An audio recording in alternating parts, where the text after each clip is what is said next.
12ನೇ ಅಂತಾರಾಷ್ಟ್ರೀಯ ಯೋಗ ದಿವಸದ ಶುಭಾಶಯವನ್ನು ಕೋರ್ತಾ ಇದ್ದೇನೆ. ಭಾರತ ಸರ್ಕಾರದಿಂದ ಎಲ್ಲ ಮಂತ್ರಿಗಳನ್ನು ಬೇರೆ ಬೇರೆ ಕಡೆ ಪ್ರತಿ ಸರ್ತಿ ಹೋಗಲಿಕ್ಕೆ ಆಯುಷ್ ಮಂತ್ರಾಲಯದಿಂದ ಸೂಚನೆ ಕಳಿಸ್ತಾರೆ. ದೇಶದ ಬೇರೆ ಬೇರೆ ಭಾಗಗಳಿಗೂ ನಾನು ಹೋಗಿದ್ದೀನಿ. ಕಳೆದ ಬಾರಿ ಐಹೊಳೆ ಪಟ್ಟದಕಲ್ಲಿನಲ್ಲಿ ಕಾರ್ಯಕ್ರಮ ಇತ್ತು.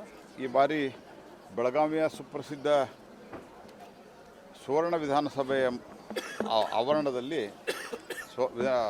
ಸೌಧದ ಆವರಣದಲ್ಲಿ ನಮ್ಮ ಜಿಲ್ಲಾ ಆಡಳಿತ ಭಾಳ ಒಳ್ಳೆಯ ರೀತಿಯಿಂದ ಕಾರ್ಯಕ್ರಮವನ್ನು ಆಯೋಜನೆ ಮಾಡಿದೆ. ಅಂತಾರಾಷ್ಟ್ರೀಯ ಯೋಗ ದಿವಸದ ಶುಭಾಶಯವನ್ನು ಕೋರ್ತಾ ಸ್ವಲ್ಪಾದರೂ ದಿವಸ ಯೋಗ ಮತ್ತು ಪ್ರಾಣಾಯಾಮವನ್ನು ಎಲ್ಲರೂ ಅಭ್ಯಾಸ ಮಾಡುವಂಥ ಪ್ರಯತ್ನವನ್ನು ಮಾಡಬೇಕು ಅನ್ನುವಂಥ ವಿನಂತಿಯೊಂದಿಗೆ ತಮ್ಮೆಲ್ಲರಿಗೂ ಶುಭಾಶಯ.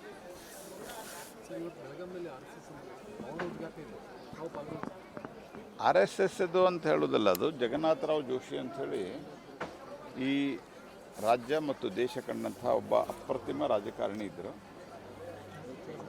ಅದ್ಭುತ ವಾಗ್ಮಿ ಮತ್ತು ಜನತಾ ಪಾರ್ಟಿ ಏನಾಗಿತ್ತು, ಯುನೈಟೆಡ್ ಜನತಾ ಪಾರ್ಟಿ 77ರಿಂದ 80ರವರೆಗೆ, ಅದಕ್ಕಿಂತ ಮೊದಲು ಜನಸಂಘ, ಆಮೇಲೆ ಭಾರತೀಯ ಜನತಾ ಪಾರ್ಟಿಯ ಅತ್ಯುನ್ನತ ನಾಯಕರಾಗಿದ್ದರು.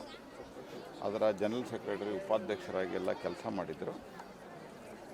ಅವರು ಒಂದು ನೆನಪಿಗಾಗಿ ಒಂದು ಸ್ಮೃತಿಯನ್ನು ಇಲ್ಲಿ ಮಾಡಿದ್ದಾರೆ. ಅದರ ಉದ್ಘಾಟನೆಗೆ ಸಂಘದ ಹಿರಿಯರಾದಂಥ ಶ್ರೀಮಾನ್ ದತ್ತಾತ್ರೇಯ ಹೊಸಬಾಳಿಯವರು ಬರ್ತಾಯಿದ್ದಾರೆ. ನಾವು ಅದರಲ್ಲಿ ಭಾಗವಹಿಸಿ ಇಲ್ಲಿ ಬಂದಿದ್ದೀನಿ. ಇಲ್ಲಿ ಭಾಗವಹಿಸಿ ನಾನು ಅದನ್ನು ಮುಗಿದ ತಕ್ಷಣ ನಾನು ವಾಪಸ್ ಹೋಗ್ತೇನೆ. ಸರ್, ಅದೇ ಕಾರ್ಯಕ್ರಮಕ್ಕೆ ಬಿಜೆಪಿ ರಾಜ್ಯಾಧ್ಯಕ್ಷರು ಬರ್ತಾಯಿದ್ರು. ದಿಢೀರ್ ಅವ್ರ ಭೇಟಿ ರದ್ದು ಕೂಡ ಆಗಿರೋದು. ಯಾಕಂದ್ರೆ ಅದು ನಿನ್ನೆ ನನಗೆ ಗೊತ್ತಾಗಿರುವಂಥದ್ದು ಪ್ರಾಥಮಿಕವಾದಂಥ ಮಾಹಿತಿ. ಅವ್ರದ್ದು ನಿನ್ನೆ ಬೆಂಗಳೂರಿನಲ್ಲಿ ಭಾಳ ಜಾಸ್ತಿ ಮಳೆಯಾಗಿ ಆ ವಿಮಾನ ಟೇಕ್ ಆಫ್ ಆಗಿಲ್ಲ ಅಂತ ಹೇಳಿದರು. ಬೆಳಗಾವಿ ಬರಬೇಕಾಗಿದ್ದು ಅಷ್ಟು ನನಗೆ ಈಗ ಆ್ಯಟ್ ಪ್ರೆಸೆಂಟ್ ಇಲ್ಲಿ ಬರೋ ಹೊತ್ತಿಗೆ ಹೇಳಿತ್ತು. ಉಳಿದದ್ದು ನಾನು ಮಾಹಿತಿ ತೆಗೆದುಕೊಂಡು ನಿಮ್ಗೆ ಹೇಳ್ತೀನಿ. ನಾಯಕತ್ವದ ಕೊರತೆ ಏನಾದರೂ ಇದೆ ಸರ್ ರಾಜ್ಯದಲ್ಲಿ ಬಿಜೆಪಿಗೆ? ನೋಡಿ, ಯಾವುದೇ ಒಂದು ಘಟನೆಯ ಆಧಾರದ ಮೇಲೆ ನಾಯಕತ್ವದ ಕೊರತೆ ಅಂತ ಎಂದೂ ತೀರ್ಮಾನ ಮಾಡೋಕ್ಕಾಗಲ್ಲ. ಯಾಕಂದರೆ ಯಾರು ಮಾತು ಕೇಳುವಂಥ ಸ್ಥಿತಿಯಲ್ಲಿ ಆ ರೀತಿ ಹೇಳೋದು ತಪ್ಪಾಗ್ತದೆ. ಎಲ್ಲ ರೀತಿಯಿಂದ ಪಾರ್ಟಿ ಅನೇಕ ರೀತಿಯ ಅಡೆತಡೆಗಳನ್ನು ಮತ್ತು ಏಳು ಬೀಳುಗಳನ್ನು ಎದುರಿಸಿ ಇವತ್ತು ದೇಶಾದ್ಯಂತ ಪಾರ್ಟಿ ಗಟ್ಟಿಯಾಗಿ ನಿಂತಿದೆ. ಈ ಒಂದು ಘಟನೆಯಿಂದ ಏನೋ ಆಗಿಬಿಡ್ತು ಅನ್ನೋಂಥ ಘಟನೆ ಭಾಳ ಗಂಭೀರವಾದಂಥದ್ದು. ನಾನು ನಿನ್ನೆನೂ ಪ್ರತಿಕ್ರಿಯೆ ಕೊಟ್ಟಿದ್ದೇನೆ. ಭಾಳ ಗಂಭೀರವಾಗಿ ನಾವು ತೆಗೆದುಕೊಂಡಿದ್ದೇವೆ. ನಮ್ಮ ರಾಷ್ಟ್ರೀಯ ಪಾರ್ಟಿ ಗಂಭೀರವಾಗಿ ತೆಗೆದುಕೊಂಡಿದೆ. ಬಟ್ ಅಟ್ ಲೀಸ್ಟ್ ಆದ್ದರಿಂದ ಒಂದು ನಿಮಿಷ ಪೂರಾ ಉತ್ತರಾರೆ ಕೊಡ್ತೀನಿ ನಾವು ಅಥವಾ ಒಂದು ನಿಮಿಷ.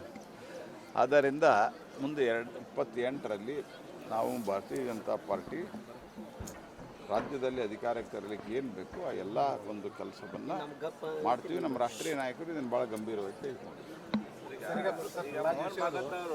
ಬಿಜೆಪಿ ರಾಜ್ಯಾಧ್ಯಕ್ಷರಾಗಿದ್ದಂಥ ಸಂದರ್ಭದಲ್ಲಿ ರಾಜ್ಯಾದ್ಯಂತ ಬಿಜೆಪಿ ವಿರೋಧ ಪಕ್ಷ ಅಂತ ಅನ್ನೋದು ಕಂಡು ಬರ್ತಾ ಇದೆ ಸರ್. ಅದರಲ್ಲಿ ಕನ್ನಡ ಬರ್ತಾ ಇಲ್ಲ ಈಗ ಬಿಜೆಪಿ.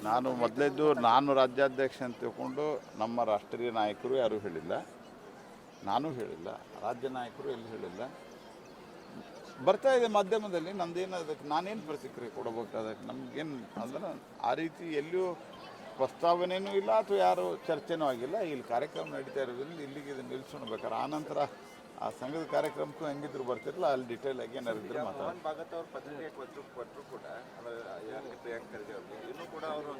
ನೋಡ್ರಿ, ಅವ್ರು ಏನು ಬೇಕಾದ ಮುಂದುವರಿಸಲಿ, ಅದಕ್ಕೇನು ಅರ್ಥ ಇಲ್ಲ. ಅವ್ರು ಏನು ಕೇಳೋದಕ್ಕೆ ಅದಕ್ಕೆ ಉತ್ತರ ಕೊಡೋ ಅಗತ್ಯನೂ ಇಲ್ಲ. ಸರ್, ಕಡೆಯದಾಗಿ ರಾಜ್ಯದಲ್ಲಿ ಮಳೆ ಆಗ್ತಾ ಇಲ್ಲ. ಸಾಕಷ್ಟು ಇಡೀ ದೇಶದಲ್ಲಿ ಮಳೆಯ ಸಮಸ್ಯೆ ಇದೆ. ಜಿಲ್ಲಾಡಳಿತ, ಎಲ್ಲ ಜಿಲ್ಲಾಡಳಿತಗಳು, ರಾಜ್ಯದ ಆಡಳಿತಗಳು ಇದಕ್ಕೆ ತಯಾರಿಯನ್ನು ಬೇಗ ಶುರು ಮಾಡಬೇಕು. ಇಲ್ಲಿ ಇನ್ನೂ ಯಾವುದೇ ಕರ್ನಾಟಕದ ಯಾವುದೇ ಜಿಲ್ಲೆಯಲ್ಲಿ ಶುರುವಾಗಿಲ್ಲ. ಎಲ್ನಿನೋ ಸೂಪರ್ ಎಲ್ನಿನೋ ಇಫೆಕ್ಟ್ ಏನಿದೆ ಅದು ಭಾಳ ದೊಡ್ಡ ಪ್ರಮಾಣದಲ್ಲಿ ಆಗಲಿದೆ ಅನ್ನುವಂಥದ್ದು ಮಾಹಿತಿ ಇದೆ. ಯಾಕಂದರೆ ಇದನ್ನು ಮಾನಿಟರ್ ಸ್ವಲ್ಪ ಮಟ್ಟಿಗೆ ನಾವು ಮಾಡ್ತಾ ಇರ್ತೀವಿ ಏನಿದೆ ಅಂಥೇಳಿ. ಯಾಕಂದರೆ ನಮ್ಮ ಡಿಪಾರ್ಟ್ಮೆಂಟ್ನಿಂದನೇ ನಾವು ಎಲ್ಲ ಆಹಾರ ಧಾನ್ಯಗಳನ್ನು ಸಂಗ್ರಹಿಸೋದು ಮತ್ತು ವಿತರಿಸೋದು. ಹಾಗಾಗಿ ಇಟ್ ಇದೆ ವೆರಿ ಸೀರಿಯಸ್ ಫ್ಯಾಕ್ಟರ್. 40% ಕಮ್ಮಿ ಆಗ್ತದೆ ಅನ್ನುವಂಥದ್ದು ನಮಗೀಗ ಲೇಟೆಸ್ಟ್ ರಿಪೋರ್ಟ್ ಬಂದಿರೋದು. It is a very serious cause of concern. ಹಾಗಾಗಿ ಇದ್ರ ಬಗ್ಗೆ ಎಲ್ಲ ಆಡಳಿತ, ವಿಶೇಷವಾಗಿ ರಾಜ್ಯದ ಮುಖ್ಯಮಂತ್ರಿಗಳಿಗೆ ಆಗ್ರಹಪಡಿಸೋದು. ಆಯ್ತು, ಈಗ ಎಲ್ಲ ಇಲೆಕ್ಷನ್ನು ಮುಗೀತು, ನಿಮ್ಮ ಪದಗ್ರಹಣನೂ ಆಯಿತು. ತಕ್ಷಣ ಇದಕ್ಕೆ ರೆವಿನ್ಯೂ ಇಲಾಖೆ ನೋಡುವಂಥವರಿಗೆ ಸೂಚನೆಯನ್ನು ಕೊಟ್ಟು ಮಂತ್ರಿ ಇನ್ನೂ ವಿಸ್ತರಣೆನೂ ಆಗಿಲ್ಲ ಸರ್. ರೈತರೆಲ್ಲ ಪಟ್ಟಾಭಿಷೇಕ ಮಾಡ್ತಾ ಇದ್ದಾರೆ ಇವರಿಗೆ, ಅದರಲ್ಲಿ ಬಿಸಿ ಇದ್ದಾರೆ. ಕೃಷಿ ಸಚಿವರೆಲ್ಲ ಏನಿಲ್ಲ ಸರ್. ನೋಡ್ರಿ, ಈಗ ಅವರು ತಯಾರಿಯನ್ನು ಶುರು ಮಾಡಬೇಕು, ಮಾಡಿಲ್ಲ. ಇದು ಭಾಳ ಡಿಸಾಸ್ಟ್ರಕ್ಕೆ ಆಗ್ತದೆ ನಾಳೆ ಈ ರೀತಿ ಮಾಡಲಿಲ್ಲ ಅಂತಂದರೆ. ಯಾಕಂದ್ರೆ ಪೂರ್ವ ತಯಾರಿ ಭಾಳ ಬೇಕು. ನಾವೇನೋ ಮಾಡಿ ಆಹಾರವನ್ನು ಕೊಡ್ಬೋದು, ಯಾಕಂದರೆ ಆಹಾರ ಕೇಂದ್ರದ ಗೋದಾಮುಗಳಲ್ಲಿ ದೊಡ್ಡ ಪ್ರಮಾಣದಲ್ಲಿ ನಾವು ಸಂಗ್ರಹಿಸಿಟ್ಟಿದ್ದೇವೆ.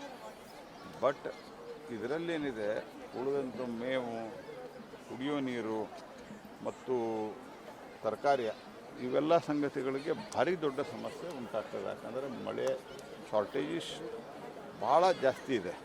ಹೀಗಾಗಿ ಈ ಪಟ್ಟಾಭಿಷೇಕ ಅದು ಆಯ್ತು, ಈಗ ಅವ್ರ ಅನೌನ್ಸ್ಮೆಂಟ್ ಆಯ್ತು. ಪಟ್ಟಾಭಿಷೇಕ ಏನು ಮಾಡೋದು ಇದನ್ನು ಅಂದ್ರೆ ಆಡಳಿತದ ಕಡೆ ಗಮನ ಇಲ್ಲ, ಕೇವಲ ಅವರ ಧ್ಯಾನ ಇರೋದು ಪಟ್ಟಾಭಿಷೇಕ, ದೊಡ್ಡ ದೊಡ್ಡ ಕಾರ್ಯಕ್ರಮ, ದುಡ್ಡು ಖರ್ಚು ಮಾಡೋದು, ಭ್ರಷ್ಟಾಚಾರದ ದುಡ್ಡನ್ನು ಖರ್ಚು ಹೇಗೆ ಮಾಡೋದು, ಇದೇ ಒಂದು ಯೋಚನೆಯಲ್ಲಿದ್ದಾರೆ. ತಕ್ಷಣ ನಾನು ಸನ್ಮಾನ್ಯ ಮುಖ್ಯಮಂತ್ರಿಗಳಿಗೆ ಆಗ್ರಹ ಪಡಿಸ್ತೇನೆ, ನೀವು ಮಂತ್ರಿಮಂಡಲ ಕೃಷಿ ಮಂತ್ರಿ ಯಾವಾಗ ಮಾಡ್ತೀರಿ ಅದು ಬೇಗ ಮಾಡಿರಿ. ಆದರೆ ಕನಿಷ್ಠ ಪಕ್ಷ ಇರೋ ರೆವಿನ್ಯೂ ಮಂತ್ರಿಗಳಿಗಾದರೂ ಯಾರಿಗಾದರೂ ಒಬ್ಬರಿಗೆ ಇದನ್ನು ಚಾರ್ಜ್ ಕೊಟ್ಟು ಆನಂತರ ಇಮ್ಮಿಡಿಯೇಟಾಗಿ ನೀವು ಯಾರ ಎಕ್ಸ್ಪಾನ್ಷನ್ ಆದ ನಂತರ ಅವ್ರಿಗೆ ಹಸ್ತಾಂತರ ಮಾಡಿರಿ. ಅಲ್ಲಿ ತನಕ ಅಧಿಕಾರಿಗಳಿಗೂ ಸೂಚನೆ ಕೊಟ್ಟು ತಯಾರಿಯನ್ನು ಶುರು ಮಾಡಿರಿ. ಯಾಕಂದರೆ ಜನ ಈಗಾಗಲೇ ನೀರಿಗೆ ತತ್ವಾರ ಶುರುವಾಗಿದೆ, ಭಾಳ ಸಮಸ್ಯೆ ಆಗಿದೆ.